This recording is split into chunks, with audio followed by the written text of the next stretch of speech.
This girl was about to give birth, but she couldn't let out a single sound because her family didn't even know she was pregnant. Just then, Jenny's mom came in to say goodnight.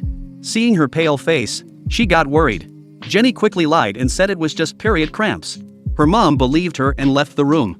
Jenny held back her contractions, quietly pulling out a childbirth guide to study. But suddenly, the pain grew worse. The baby was coming soon. So, while everyone in the house was asleep, she slipped out into the night.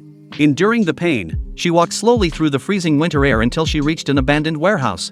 She spread some newspapers on the ground and squatted down. She had no choice. She was going to give birth here. The process was excruciating. Jenny cried out in pain. Half an hour later, she finally delivered the baby. Just like the book said, she cut the umbilical cord by herself. Holding her baby in her arms, she couldn't stop crying and apologizing because she knew she couldn't raise the child. The next morning, a midwife opened the door to her dorm and found a baby left in a basket. It was Jenny's newborn. The baby was nearly frozen, but the midwife quickly gave emergency care. Thankfully, the baby survived. The midwife called the police and handed over the cloth and cord used on the baby. The police launched a citywide search and soon found the warehouse.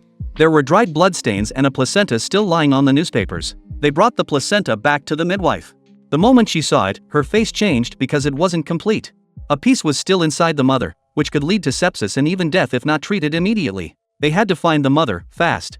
Meanwhile, Jenny was lying in bed, pale and weak.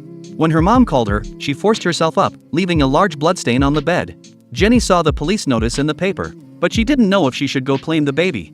Before she could decide, her condition worsened. She began vomiting and running a high fever. Still, she refused to go to the hospital.